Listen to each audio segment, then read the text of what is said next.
आज़ादी का अमृत महोत्सव हम मना रहे हैं। 75 वर्ष आज़ादी के हो चुके हैं और इस समय हम नीथर में हैं, निर्मंड खंड है और ज़िला कुल्लू। 75 वर्ष आज़ादी के बाद क्या कुछ बदला है, क्या बदलाव आया है आम आदमी के जीवन में।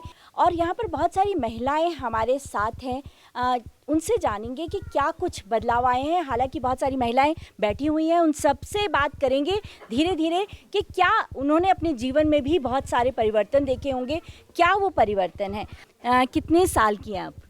मैं होगी 60 साल की। अच्छा, 60 साल में क्या परिवर्तन आया है? अगर हम आपके गांव की बात करें, इस जो पूरा इलाका है इसकी बात करें। भी बदलाव तो बहुत कुछ आया। पहले हम लकड़ी को जाते थे जंगल में, मेला है। अब जो है केवली गैस सिलेंडर जिसके पास भी नहीं था, गरीबों के पास वो घर घर जो है सिलेंडर भी मिले। तो पानी की सुविधा भी हुई, पानी के लिए जाती थी मेला, अब पानी जो है घर में मिलता। बहुत सारी मोदी जी ने बहुत अच्छा काम किया, सबसे अच्छा काम मोदी जी ने किया जी। आज तक हमने ऐसा काम नहीं देखा जो मोदी जी ने कर पाया। हम जानेंगे कि कैसे, हम अगर एक कहानी आपकी जीवन की सुनाना चाहें तो बचपन से सुनाइए। कहाँ पर आप स्कूलिंग हुई है आपकी, नहीं हुई है? ऐसा नहीं जी, सब कुछ दिया हमारे को नरेंद्र मोदी ने। हम बहुत खुश है, सब सुविधा दी हमारे को। हम बहुत डेवलप हो गए हम। अब कैसे डेवलपमेंट की अगर हम बात करें, क्या बदला? सब कुछ बदला। क्या? जैसे हमारे पास सिलेंडर है, लकड़ी नहीं ढोते हम। पहले जंगल जाते थे लकड़ी लाने हैं, अब हमारे पास सिलेंडर है, पानी है, मुंह के पास सब कुछ है। घर के पास सिलेंडर की गाड़ी आती, सब सुविधा है। कितनी दूर जाते थे लकड़ी के लिए आप? बहुत जंगल में। तो जंगल में जाने में क्या मुश्किल है? ए भगवान, मुश्किल होती है, पेड़ में चढ़ना पड़ता, काटना पड़ता। औरतों के लिए बहुत मुसीबत होती, नहीं चल सकती पेड़ के लिए। हाँ। पेड़ में जाती थी, फिर उतरना, फिर लाना, बोझा ठा के। घर में होता था बहुत काम। हमने तो बहुत मुसीबत किया गाड़ी। अगर हम एक पहाड़ी महिला की बात करें तो क्या क्या काम करती है, मुझे सुबह से बताइए कि उनसे सुबह कितने बजे उठती हैं, उसके बाद क्या करना पड़ता है, मतलब पूरा जीवन मैं जानना चाहती हूँ। ऐसा नहीं जी, हम उठती सुबह 5 बजे। 5 बजे से लगे होते हम, हमारे गाय बच्चू है। गाय है मतलब ना बछड़ा, उसका बछड़ा बिल्कुल। हाँ जी। वो होती हमारी दूध देने वाली होती गाय। वो दूनी दूध ले जाना, कहाँ पहुँचाना, चाय बनाना, रोटी बनाना, फिर जंगल जाना। यही है हमारी मुसीबत थी पहले की। पहले की बताते ना हम। अभी थोड़ा अच्छा हो गया। हाँ जी, नरेंद्र मोदी ने हमारा का इतना दिया, बहुत अच्छा है। आपसे जानना चाहेंगे कि आप क्या करती हैं, कितने बच्चे हैं और पढ़ी हुई हैं क्या? नहीं पढ़ी है। नहीं क्यों नहीं पढ़ी? तो क्या बात, हमारे माँ बाप ने नहीं पढ़ाया उस टाइम। हाँ हाँ। हाँ जी। अब आपने बच्चों को पढ़ाया? हाँ जी। क्या क्या करते हैं बच्चे? बच्चे ऐसे भी नौकरी में कोई लगे हुए, कोई घर का काम ऐसे ऐसे है हमारे दो। घर में नल है? हाँ जी है। पानी आता है? आता जी। आता है। हाँ जी। अच्छा, अगर बात करें, इन्होंने तो सीधा छोटी सी कहानी सुनाई। हाँ जी। अगर मैं आपको बोलूं पूरा दिन कि सुबह उठती हैं, हाँ जी। तो इन्होंने बताया कि हम जो है गाय बच्ची देखनी पड़ती है उठकर। तो कैसे शुरू है, मतलब मुझे दिनचर्या जाननी है, क्योंकि एक शहर की महिला की दिनचर्या और एक गांव की महिला की जो दिनचर्या, इनमें बहुत फ़र्क होता है। तो मैं जानना चाहती हूँ कि आप जैसे सुबह उठती हैं, उसके बाद क्या क्या करना पड़ता है और रात कैसे होती है, कितने बजे आप सोने जाती हैं? सुबह 5 बजे उठते हैं हम, फिर झाड़ू देते हैं, ऐसे ही मतलब गोबर निकालते हैं, हम भी घास लाते, बच्चों के लिए खाना बनाना, बच्चे को नहलाना, स्कूल भेजना, जो पुत्र हुए आगे, ऐसे ऐसे काम करते थे हम तो। और क्या करना उन्हें। हाँ जी हाँ। हाँ ऐसे ही है हमारे। रोटी बनाते हैं, फिर दिन को रेस्ट करना, फिर शाम को फिर भी दोबारा वही काम। फिर होती हमारे को 7 बजे तक तो काम ही काम। शाम को खाना खुना बनाना, गोबर निकालना, फिर दोबारा गाय रखनी बाहर, ऐसे ऐसे हमारे घास काटने को होता है। ये काम है वह औरत को, कपड़े धोने, ये है हमारे। अगर हम बात करें हिमाचल प्रदेश की, तो हर जो गांव है वहाँ पर अब बिजली है। पानी तो है ही, बिजली भी है। बिजली भी बहुत देर में आई, ऐसा नहीं है कि शुरू से बिजली थी। तो मैं ये जानना चाहूँगी, आपसे हमने बात कर ली है, आपसे बात करेंगे। तो कितने साल की हैं आप? मैं 75 साल की। 75 साल की, मतलब बिल्कुल 75 साल हम आज़ादी के मना रहे हैं और आप 75 साल की हैं। यानी जब भारत आज़ाद हुआ तो आप भी तब पैदा हुई। तो अगर हम बात करें तो कितना फ़र्क आया है, क्या आपने कितना परिवर्तन देखा इस अपने गांव में?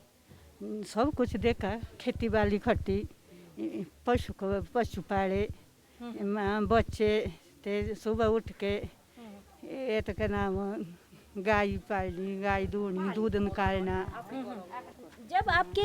आप जब बच्चे थे है ना, तो आपके पिताजी क्या करते थे? खेती बाड़ी का काम, खेती बाड़ी का क्या उगाते हैं यहाँ पर? सब कुछ होता ना आज हमारे। अनाज? हाँ। क्या क्या? कावनी होता, कोदे होते, गेहूँ होता, धान होता, सब कुछ होता हमारे पहले। सेब है आपके? सेब नहीं है हमारे, अब लागे हुए हैं सेब, पहले नहीं थे। अच्छा अच्छा। हाँ, तो पहले जो है ये जो धान वगैरह आप उगाते थे, ये बेचते थे क्या? बेचते नहीं अपने लिए, हम राशन नहीं लेते थे, हमारे अपने खेत से होता। हाँ, हाँ, उसको खाते, हम नहीं राशन लेते थे, अब लेनी पड़ी वे राशन। हाँ, लेकिन अब आपने कहा कि इस खेत में आप सब चीज़ें तो उगा लेते थे, लेकिन अगर कोई चीज़ खरीदनी पड़े, जैसे कपड़ा खरीदना पड़े, तो पैसे कहाँ से आते थे? कमाने थे पैसे भी, कमा के लाने फिर खरीदना। कहाँ कैसे कमाते थे ये तो जानना ये ऐसे भाई कोई जहाँ पैसा हो जाता, कहीं बिजनेस होती, कहीं पे खटना पड़ता, वहाँ से फिर। मतलब आप जो है जाकर किसी का काम करते थे, क्या करते थे? मतलब मैं जानना चाहती हूँ, पहले भी क्या यहाँ पर बगीचे थे, उनके यहाँ काम करते थे? बगीचा तो अब पहले कुछ नहीं था बगीचा। हाँ हाँ कभी राशन हो जाती बेचने को, कभी अपने लिए होती, हाँ हाँ यहाँ इस तरह से होते। हाँ हाँ। पशु पालने, कभी दूध बेचना, कभी घी बेचना।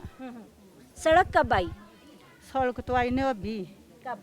तो अब कब आई 75 में आई अभी, वो जो लूरी हो के आती मारे रोज।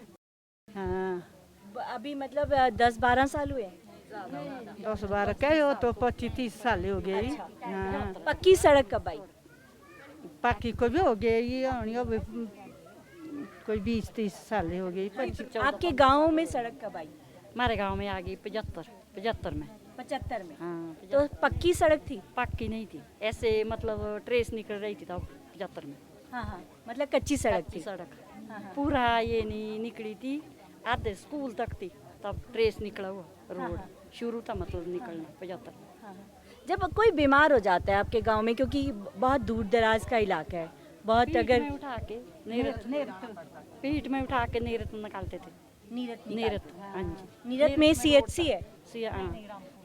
रामपुर ले जाते थे ना, रामपुर रोड के लिए, रोड वहाँ है, वहाँ से गाड़ी मिल जाती थी बस। वो तो कोई नहीं, ज्यादा बीमार हो जाए तो?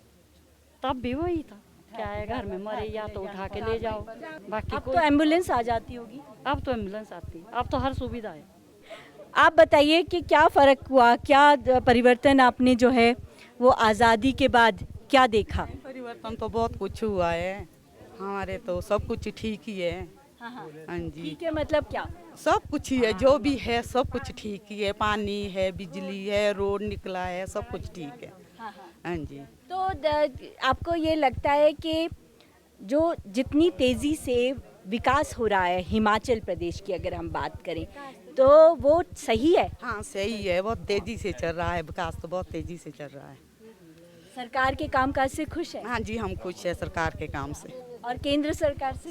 सबसे खुश है जी, हम तो सबसे खुश हैं। अगर हम मोदी जी की बात करें, क्योंकि आज आपने मन की बात भी सुनी, लेकिन मोदी जी की क्या ऐसी बात है जो आपको बहुत पसंद है? मोदी जी जो भी बोलते हैं हमारे को सब पसंद है, मोदी जी की बात बहुत पसंद है, सब कुछ। एक ऐसी बात जो आपको ऐसा लगता था कि अगर मोदी जी ना होते तो शायद वो ना होता आपके गांव में? तो पता नहीं जी, पहले जब से मोदी जी आए तब से हमारे गांव में बहुत विकास हुआ, हर चीज़ में बहुत विकास हुआ है। तो आगे पता नहीं, ये नहीं मैं बोल सकती हूँ, जो पीछे हुए वो थे तो विकास था हमारे, ऐसा तो कुछ भी नहीं था जो पहले भी था, तो अब ज़्यादा हो रहा है। अब यहाँ पर एक हैंडलूम का सेंटर भी बना है, तो क्या आप खड्डी चलाना जानती हैं? नहीं जी, मैं नहीं होती, ये होती है नहीं ना, नहीं लड़कियाँ नहीं। तो उससे कोई फ़र्क पड़ेगा? मतलब आपको ऐसा लगता है कि अगर वो ट्रेनिंग लेंगी, प्रशिक्षण लेंगी? अच्छा, हमारे तो अच्छा लगे, हम भी आगे, और बेटे बहू हमारे वो भी आएगा। हाँ। क्या परिवर्तन आया है और क्या होना चाहिए? मैम मेरी जो मैरिज है डिस्ट्रिक्ट शिमला से डिस्ट्रिक्ट कुल्लू के लिए 20 साल हुए हैं। तो मेरे को लगता है मैम कि 20 सालों में यहाँ पे काफ़ी ज़्यादा डेवलपमेंट हुई है, क्योंकि जब मेरी यहाँ से ग्रेजुएशन हुई है, मैंने उधर रामपुर से की है। पहले यहाँ पे जो रोड था हमारा कोयल बाइल होके नित्थर टू कोयल बाइल, पहले जब मैंने यहाँ से एजुकेशन की तो उस टाइम रोड नहीं था, हम लोग झूला पार करके उधर एनएच के लिए पहुँचते थे मैम।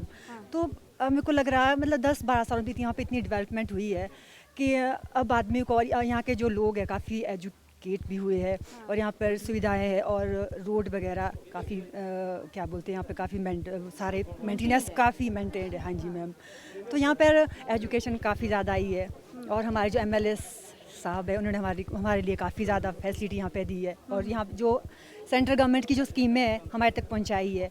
यहाँ पे हॉस्पिटल्स है, फुल फैसिलिटीज़ है, हम यहाँ पे बहुत ज़्यादा खुश। मेरी यहाँ पे ग्रेजुएशन MA BEd, मैं तो थैंक्स करती हूँ क्योंकि मैंने यहाँ पे 15 साल काम किया है। SVM यहाँ पे प्राइवेट स्कूल था, तो मैंने यहीं से मेरी फुल एजुकेशन हुई है। मैं तो थैंक्स करती हूँ डिस्ट्रिक्ट कुल्लू का, हमारे निर्मेंट का, यहाँ के सब लोगों का काफ़ी सपोर्ट रहा है सचमुच। मोदी जी ने कुछ बात की स्पोर्ट्स के लिए, खेलों के लिए, कि खेलों को बढ़ावा देना चाहिए, और ख़ास करके अब जो हमारे केंद्रीय मंत्री हैं अनुराग ठाकुर, वो भी स्पोर्ट्स मिनिस्टर भी हैं। तो मैं ये जानना चाहती हूँ कि कुछ आशाएं हैं स्पोर्ट्स को लेकर, इस क्षेत्र की लड़कियाँ क्या करती हैं, क्योंकि पहाड़ की लड़कियाँ हैं, स्टेमिना बहुत अच्छा होता है, बिल्कुल हाई एल्टीट्यूड में पैदा होती हैं, तो कोई समस्या नहीं होती।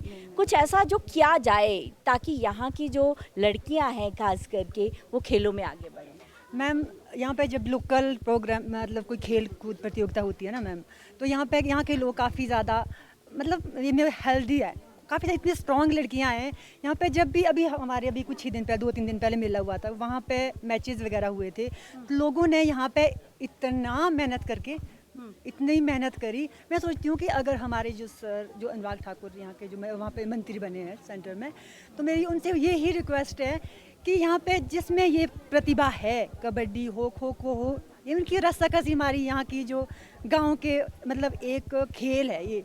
मैं तो ये पहुंचाना चाहूँ कि यहाँ की जो झल्ली की विनर है, फर्स्ट विनर है, सेकंड विनर मोइन की है, ये मतलब पहुँचे आगे तक, ये नहीं कि बस यहीं तक सीमित रह जाए। और जो यहाँ पे जिन्होंने कबड्डी में काफ़ी अच्छे परफॉर्मेंस की, झल्ली के जो प्लेयर्स थे शायद इकट्ठे ही थे और कुछ घरोली के थे, तो मैं चाहती हूँ कि सर उनके लिए काफ़ी आगे नेशनल इंटरनेशनल तक जो भी मतलब बन पाता है, सर आपसे रिक्वेस्ट है कि यहाँ के जो लोग हैं आगे तक जाए, सेंटर तक। मेरी आवाज़ सर आप सुन रहे हैं, तो यहाँ के जितने भी लोग हैं सर, तो हम चाहेंगे कि हमारा मतलब बच्चे आगे तक पहुँचे। हमारी बच्चे आपके हैं? हाँ जी सर। क्या? मैम मेरा एक बेटा है, वो MBBS कर रहा है चंबा से मैम। हाँ जी, तो वो भी यहाँ पे SVM में पढ़ा है और VPS में पढ़ा है, वहाँ पे 2 स्कूल है, तो उसकी कोचिंग वहाँ से हुई है। और थैंक्स, मैं सच्ची तभी थैंक्स करती हूँ मैं कि मेरा बेटा यहाँ के जो लोग हैं काफ़ी सपोर्टिव है, उन्होंने बहुत सपोर्ट करते हैं यहाँ के लोग। और इवन कि मैंने जब यहाँ पे टीचिंग की तो मेरे को भी काफ़ी ज़्यादा प्रोत्साहन मिला। एजुकेशन की कोई कमी नहीं है, और सरकार की जितनी भी योजनाएं हैं, चाहे वो केंद्र सरकार ने चलाई हों या राज्य सरकार ने चलाई हों, वो यहाँ तक पहुँची है। यहाँ की लड़कियाँ बहुत स्ट्रांग हैं, इन्होंने बताया कि बहुत स्ट्रांग है, लेकिन उनकी प्रतिभा यहाँ तक सीमित ना रहे, इसके लिए कुछ काम किया जाना चाहिए। आप कुछ बोलना चाहती थी, बताइए प्लीज़। जैसे हमारे को औरतों को 50% आरक्षण दिया, हम उससे बहुत खुश है। हाँ जी, हाँ। जैसे कि हमारी महिलाएं प्रधान बनी, BDC बनी, जिला परिषद बनी, पंच बनी, काफ़ी जागरूक हुई। हाँ। तो इस इलाके में जैसे पहाड़ी इलाका है, इस इलाके में जो है औरतों का बहुत उत्साह बढ़ा। तो मैं खुद प्रधान पद पे रही, BDC रही, महिला मोर्चे की अध्यक्ष रही। मेरे बेटे जो है 2 है जो फौज में एंजॉय करते हैं, हस्बैंड भी उसी में है। अच्छा, फौज में? हाँ जी। हाँ। तो यहाँ से फौज में भी लोग काफ़ी जाते हैं क्या? जाते हैं सर। मोदी जी की प्रशंसा हम कभी भूल नहीं सकते, जो मोदी जी ने किया वो कोई नहीं कर पाएगा, ना करते। यंग लड़कियाँ आए, इनसे पूछते हैं। मैम डिम्पल शर्मा। बहुत कॉन्फिडेंट महिलाएं हैं, बहुत पहाड़ की महिलाओं की तरह बिल्कुल कॉन्फिडेंस के साथ, क्योंकि मेहनत करती हैं। मैम कहाँ तक पढ़ी है पहले? Brought up Shimla and college RKMB। तो यहाँ पर वहाँ से यहाँ आ गई। मैरिज हो गई वहाँ से यहाँ के लिए। तो कैसा लगा आपको? शिमला तो बहुत शहर है, राजधानी है। कोई वो नहीं है डिफरेंस, वैसे तो सारी यहाँ भी फैसिलिटीज़ है जो जो शिमला में है, हमें इतना वरे परे जाने की ज़रूरत नहीं है। मेन सिर्फ यहाँ पे प्रॉब्लम है हॉस्पिटल की, कि हॉस्पिटल में जैसे होता है ना कि बाहर जितनी फैसिलिटीज़ है वो यहाँ पे नहीं है। हमें हर चीज़ के लिए रामपुर जाना पड़ता है या शिमला जाना पड़ता है, वो थोड़ी प्रॉब्लम है यहाँ पे। वैसे तो हर चीज़ की फैसिलिटी है यहाँ पे, ऐसा कुछ प्रॉब्लम नहीं आती है। वैसे तो यहाँ CHC है ना? नहीं है तो है हर चीज़ के, पर फिर भी थोड़ी प्रॉब्लम आ ही जाती है कि जैसे डिलीवरी होती है, हमें अल्ट्रासाउंड के लिए स्पेशली रामपुर जाना पड़ता है, या कोई मेजर प्रॉब्लम आ गई उसके लिए रामपुर जाना पड़ता है। अब 3 अल्ट्रासाउंड तो मैक्सिमम करवाते ही हैं, डिलीवरी टाइम में 3 अल्ट्रासाउंड मेजर होते ही हैं। अब 3 अल्ट्रासाउंड के लिए हमें रामपुर पहुंचना पड़ता है। वो भी वहाँ पे भी ये है कि वहाँ पे गवर्नमेंट में नहीं है वो फैसिलिटी, प्राइवेट में जाके आप 1000 रुपीज़ देते हैं, 800 दे रहे हैं, वो चीज़ है वहाँ पे भी। तो अगर हमें यहाँ वो फैसिलिटी मिले, अब हमारा इतना बड़ा एरिया है, अब हमें क्या ज़रूरत है वहाँ जाने की इतनी? अब यहाँ पे मेरे हिसाब से कम 35-40 किलोमीटर दूर है यहाँ से रामपुर, इतना दूर है। अगर हमें यही फैसिलिटी मिले तो हमें क्या ज़रूरत है वहाँ जाने की? और सबसे बड़ी प्रॉब्लम है पानी की। या 5-6 दिन के बाद, 5-6 दिन में मैं इसलिए बोल रही हूँ, कभी गर्मियों में ज़्यादा प्रॉब्लम, 12 दिन के बाद पानी आता है। आप ये खुद सोचो ज़रा, कई बार बावड़ी में पानी सूख जाएगा, मान लो अगर नहीं आएगा तो बावड़ी में पानी सूख जाए, तब कहाँ जाएंगे हम? अब हम 5-6 दिन में वही पानी पी रहे हैं। आप खुद सोचो ज़रा कितनी प्रॉब्लम होती है। अगर वो पानी की प्रॉब्लम कम हो जाए, 2-3 यही चीज़ें मेजर है, बाकी ऐसी कोई प्रॉब्लम नहीं है। बाकी हमें इतना कोई प्रॉब्लम नहीं है। आप हर चीज़ हमें यहाँ बिजली आती है, बिजली एट ओ टाइम में, उसके लिए हम ब्लेम नहीं करते। पानी, हॉस्पिटल, ये जो चीज़ मेजर है। स्कूल है, स्कूल बेटर है, हर चीज़ है हमारे पास बेटर। एक पानी, एक हॉस्पिटल। हॉस्पिटल भी ऐसे नहीं है कि इतना बड़ा हॉस्पिटल है, डॉक्टर है ऐसे, पर जो मेजर है वो चीज़ तो चाहिए ना। अगर कुछ मुश्किल आ जाए तो मुश्किल है, हमें स्पेशल एम्बुलेंस करके रामपुर पहुंचना पड़ता है। वहाँ से भी अगर कुछ मेजर हो तो शिमला पहुंचना पड़ता है। आप खुद ही सोचिए, वो तो है ना। तो अगर हमें यहीं मिल जाए वो फैसिलिटीज़ तो हमें क्यों जाना पड़ेगा वहाँ पे? कितने डॉक्टर हैं यहाँ पर अगर हम बात करें तो? मैक्सिमम तो एक ही है। पहले भी एक ही थे, उससे ज़्यादा नहीं थे। जितनी सालें मुझे हो गई देखते देखते, वैसे एक ही डॉक्टर होता है एट ओ टाइम में। हॉस्पिटल है क्या? हॉस्पिटल है, बट उतना नहीं है, उतनी फैसिलिटीज़ नहीं है जितना हमें चाहिए यहाँ पे, क्योंकि एरिया इतना बड़ा है, बहुत एरिया, और सारे एरिया से यहीं आते हैं। मतलब जहाँ तक मैं जानती हूँ, क्योंकि मैं बहुत कम रही हूँ यहाँ पे, तो जितना भी एरिया मैं जानती हूँ सभी यहीं आते हैं। पहले तो डिलीवरीज भी होती थी, अब तो डिलीवरी भी नहीं होती यहाँ पे। अब खुद सोचो जरा, आप यहाँ से इतनी दूर से हमें रामपुर जाना पड़ता है। मेरे खुद डिलीवरी रामपुर में हो रखी है, तो खुद सोचो जरा, आप मान लो किसी को इमरजेंसी चाहिए हो, वो रामपुर पहुँचेगा। मान लो कोई इमरजेंसी हो जाए रास्ते में, तो क्या वो रह जाता है फिर। बिल्कुल। हमारे साथ बिंदु ठाकुर हैं, पूर्व BDC चेयरमैन भी हैं। जानना चाहेंगे कि क्या अगर बात की जाए इस पंचायत की, खास करके नीथर की, तो क्या बदलाव आया और क्या और होना चाहिए? क्योंकि जब हम किसी जनप्रतिनिधि होते हैं तो हमारा एक विज़न होता है कि हमारे गांव में, हमारे शहर में ऐसा ऐसा होना चाहिए। ऐसा और क्या चाहेंगी कि आपका नीथर जो है वर्ल्ड मैप पर आए? सबसे पहले तो दूरदर्शन का मैं धन्यवाद करना चाहती हूँ कि मुझे आप लोगों के समक्ष बोलने का मौका मिला। पूर्व में मैं BDC चेयरपर्सन रही निर्मल खंड की।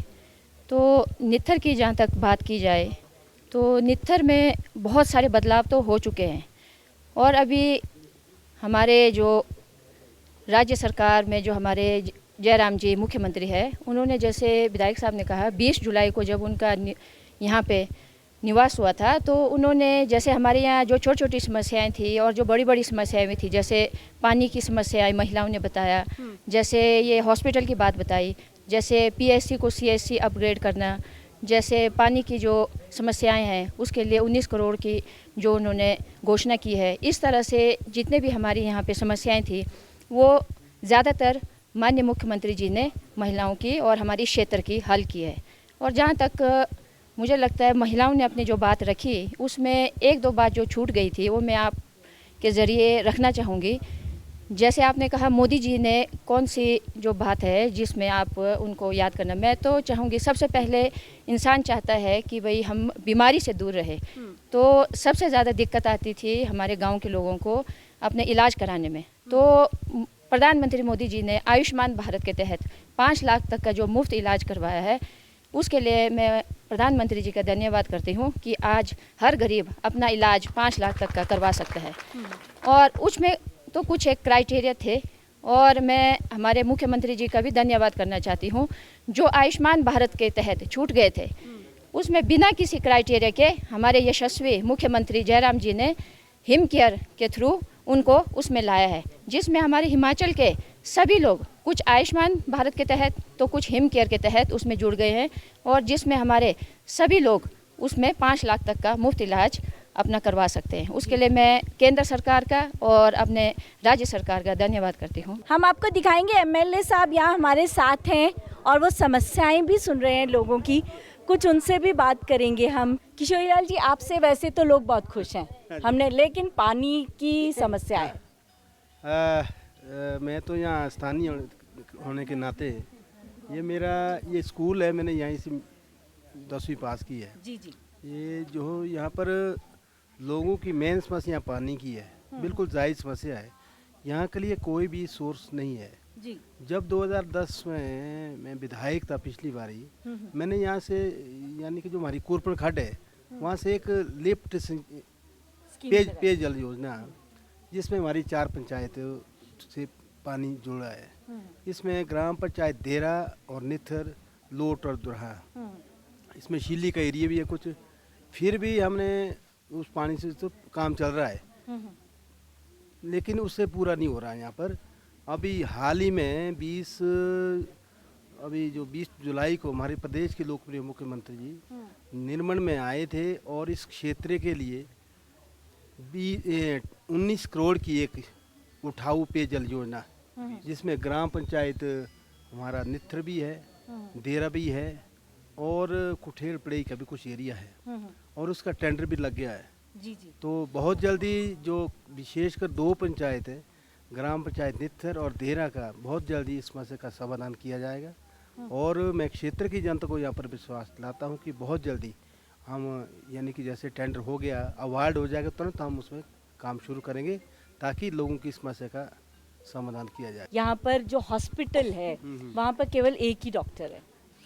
ये भी अभी माननीय मुख्यमंत्री जब निर्मण में आए थे, जो हमारा ये नित्र का क्षेत्र है, ये 8 पंचायत का केंद्र बिंदु है जी। यहाँ पर स्वास्थ्य सुविधा बहुत ज़रूरी है। उस दृष्टि से हम प्रदेश के माननीय मुख्यमंत्री का धन्यवाद करते हैं कि 20 जुलाई को जो हमारा निर्मण में कार्यक्रम था, उस दिन जो हमारा PSC नित्र है उसको अपग्रेड की घोषणा की गई, CSC। हाँ जी, इसके लिए हम माननीय मुख्यमंत्री का धन्यवाद करते हैं। अब हम 1 नहीं 2 नहीं, यहाँ 5 डॉक्टर बैठेंगे बहुत जल्दी, जैसे नोटिफिकेशन हो जाएगी तुरंत यहाँ पर, ताकि लोगों को यहाँ पर सुविधा मिल जाए, क्योंकि यहाँ बहुत ज़्यादा समस्या है। यहाँ से या फिर रामपुर जाना पड़ता है लोगों को, और या फिर शिमला जाना पड़ता है, बहुत दूर है। तो आने वाले समय में बहुत जल्दी जब यहाँ पर डॉक्टर होंगे, और उसके साथ मैं क्षेत्र को जनता को विश्वास दिलाता हूँ, और अलग से वहाँ पर एक बिल्डिंग भी बनाई जाएगी ताकि लोगों को वहाँ पर सुविधा मिले, और हॉस्पिटल भी वहाँ पर लोगों को अच्छी सुविधा मिले। हमारे साथ चेयरमैन साहब भी हैं, कल से ये हमारे साथ भी हैं, और पूरा हमारे को इलाके का इसका दौरा भी करवा रहे हैं, और ये भी बता रहे हैं कि इस क्षेत्र के लिए जो है वो क्या किया जा रहा है। चेयरमैन साहब, बेसिकली ये जो हम क्षेत्र की बात करें तो बहुत अच्छा क्षेत्र है। सेब आने के बाद कहा जाए तो इस क्षेत्र की आर्थिकी में भी बहुत सुधार हुआ है। हमने देखा पक्के मकान बन गए हैं, और जो गरीब लोग हैं उनकी आबादी भी काफ़ी कम है। मनरेगा की अगर हम बात करें तो इस क्षेत्र में मनरेगा का काम कैसा चल रहा है? पहले तो आप सभी का धन्यवाद करता हूँ, आपने हमारे निथर क्षेत्र को दूरदर्शन के सामने लाया है, उसके लिए आपका बहुत बहुत धन्यवाद। साथ में यहाँ की जनता का भी धन्यवाद करता हूँ। आज जितने भी महिलाएं हैं इन्होंने मन की बात का कार्यक्रम सुना, उसके लिए भी इनका धन्यवाद करता हूँ। साथ में जो यहाँ पे मनरेगा जो कार्य चल रहा है, इसमें काफ़ी गति है जी। जितने भी हमारे लैंड एक नाम से लैंड से रिलेटेड है, भूमि सुधार हो, चाहे कोई सड़कों का निर्माण हो, कहीं डंगे लगाने हो खेतों में, और साथ में पक्के रास्ते बनाने हो, इसमें बहुत सारी काम योजनाएं चली है दोनों पंचायतों में। और थ्रू आउट आपके जितने भी निर्माण क्षेत्र है उसमें भी सभी पंचायतों में 32 पंचायतों में ये कार्य बड़ी तेज़ी से चला है, और इसमें लोगों को भी और आमदनी का रोज़गार की भी सुविधा मिल रही है, साथ में लोगों के लिए आमदनी का भी एक जरिया बना है। अगर एक बात करें टीकाकरण की, तो हिमाचल प्रदेश टीकाकरण में अव्वल नंबर पर है, देश में बहुत बड़ी बात है। अगर आपके क्षेत्र की बात करें तो कितना प्रतिशत टीकाकरण हो चुका है और क्या कोशिश की जा रही है कि जो बचे खुचे लोग हैं, जो कुछ लोग अभी भी बच रहे हैं टीका लगाने से, उसको वे टीका लगाएं, इसके लिए क्या कर रहे हैं? मैक्सिमम यहाँ पे जो टीकाकरण हो चुका है जी 80% से अबव अप है। तो जो भी बचे हुए हैं, वैसे तो फर्स्ट डोज मैक्सिमम हो चुका है। जो 20% लोग रहे हैं उनके लिए हम घर घर जाकर उनको जागृत करेंगे कि टीकाकरण करने से हमारे देश और समाज का भला होगा, उससे ताकि ये वायरस जो चल रहा है इसको कंट्रोल में किया जा सके। वैक्सीनेशन जो है वही एकमात्र तोड़ है कोरोना वायरस से बचने का, इसलिए हम आपसे अपील करेंगे कि ज़रूर टीकाकरण कराएं और दूसरी डोज भी ज़रूर लगाएं, क्योंकि अभी पहली डोज ज़्यादातर लोगों ने लगाई है। कैमरामैन राकेश कुमार के साथ नंदिनी मित्तल, नीथर, निरमंड, ज़िला कुल्लू।